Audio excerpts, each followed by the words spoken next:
नमस्ते नमस्कार स्वागत छ मेरो युट्युब च्यानलमा। प्राय जस्तो अहिलेको केसमा भनिरहेछ तपाईँ फिल्डमा जानुहोस्, जुनसुकै जसको घर हेर्न जाओस्, चाहे कुनै यस्तो हुन्छ नि इन्जिनियर होस्, कतिवटा रुम भन्छ, कतिको रुम भन्छ र यतिको रुम छ, कसरी नक्सा भन्छ त्यो भन्छ, कतिसम्म इस्टिमेट लाग्न छ, अनुमानित लागत पनि भन्छ।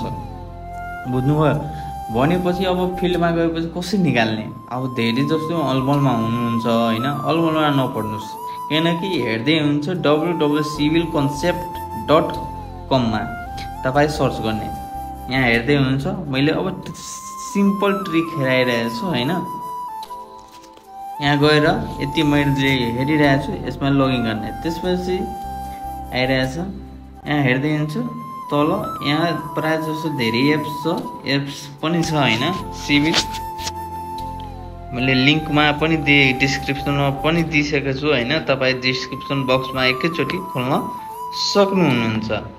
यहाँ plinth area room and price calculation यहाँ हेर्दै हुन्छ के छ, रुम एरिया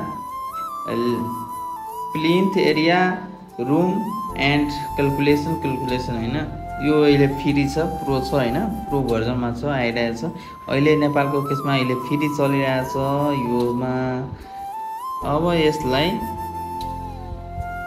यहाँ हेर्दै हुन्छ तल स्क्रल गर्ने, तल स्क्रल गरेपछि अब यहाँ हेर्दै हुन्छ कति प्लिन्थ एरिया, जस्तै मलाई 1500 प्लिन्थ एरिया मतलब 1500 स्क्वायर फिट, मतलब 1500 स्क्वायर फिट छ,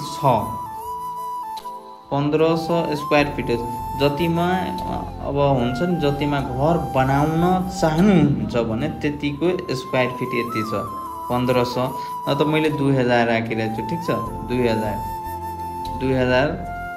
स्क्वायर फिट छ।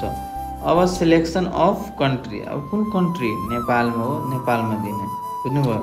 त्यसपछि बेडरुमको साइज अब प्राय 10 बाई 10 को हुनुपर्छ, प्राय जस्तो अलि स्पेस ठुलै छ हैन, तर ठिकै रुम राख्नु पर्यो। अब सबै फ्री राख्नु पर्यो, अलि बच्चा खेल्नको लागि त्यो पनि प्लेस राख्नु पर्यो भने 10 बाई 12 को ठिक्क हुन्छ, बिचको हुन्छ, बुझ्नुभयो?